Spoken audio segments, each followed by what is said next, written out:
Bonjour les amis, c'est Franck pour Créolinium.fr. Nous voici donc dans la deuxième partie de la vidéo sur la réalisation d'un Cafemaker.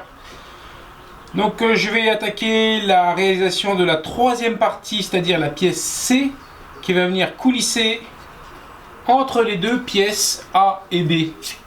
C'est pas très clair, hein, mais bon, vous allez voir par la suite que ce sera quand même vachement plus compréhensible. Traçage de la troisième partie, la partie C, celle qui coulisse entre la partie A et B.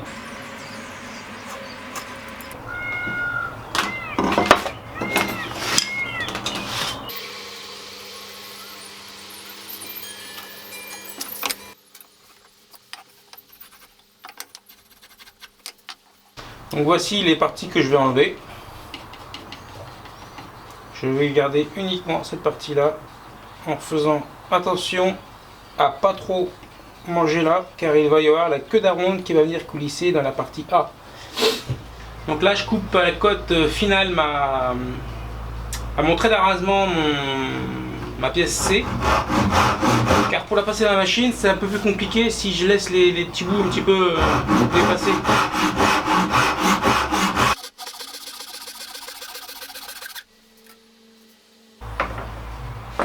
C'est parfait pour l'instant. C'est tout pour le moment.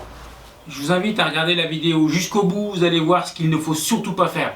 J'ai failli laisser un bout de doigt ou un bout de bras ou mon corps entier, vous allez voir, c'est un truc de dingue.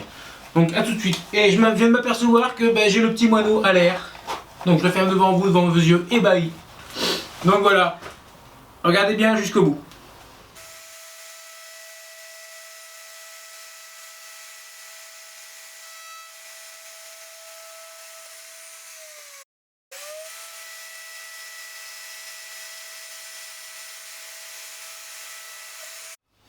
Donc je viens de finir d'usiner la queue d'aronde. Elle rentre parfaitement dans la coulisse en queue d'aronde. Et il me reste un petit peu de travail, faire la finition de cette face, la mise à longueur, réaliser l'épaulement ici. Et tout sera quasiment fini.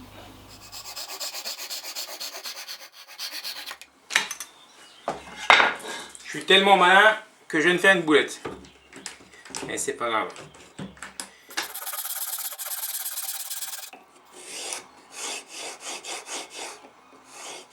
Tu la sens la coulisse là, hein? Tu la sens que ça coulisse?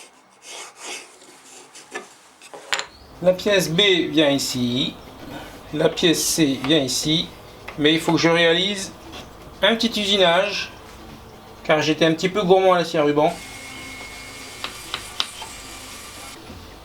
Donc la pièce B coulisse dans la pièce A. La pièce C coulisse aussi dans la pièce A et sous la pièce B. Logique ou pas logique? Il me restera à faire une rainure ici, un trou ici, et trouver les vis qui vont bien pour pouvoir finaliser le Cafemaker. Donc je m'apprête à couper la dernière partie.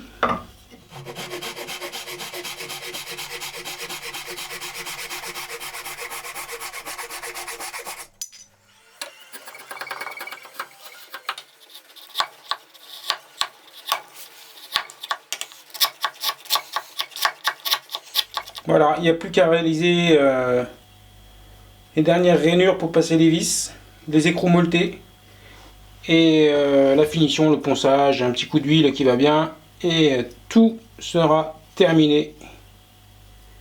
Et je pense que ça va faire un bel outil, enfin un bel outil, façon de parler, hein. Ça coûtera certainement beaucoup moins cher que l'original qui est à plus de 100 €. Ça m'aura juste coûté quelques heures de travail. Un peu de réflexion Et voilà ce qu'on peut arriver à sortir sans trop se faire chier et dépenser beaucoup d'argent. Donc voilà, je récapitule. La partie B du Kerfmaker rentre dans la coulisse en queue d'aronde de la partie A, la grosse partie. La partie C rentre dans la coulisse de la partie A et vient coulisser sous la partie B. Et vous avez ainsi un dispositif de réglage pas cher, mais chiant à faire, pour pouvoir régler la largeur de vos rainures, vos assemblages. Bon, il y a encore quelques petits trucs à faire, des trous, trouver les vis qui correspondent à la taille des morceaux de bois usinés, et je pense que ça ne devrait pas être trop mal. Donc, je vais trouver ça sur internet, je pense, parce que je ne sais pas à le domicile. Ou alors il faudrait bidouiller, mais la bidouille et moi ça fait deux. Donc on se retrouve bientôt pour la troisième partie de la vidéo.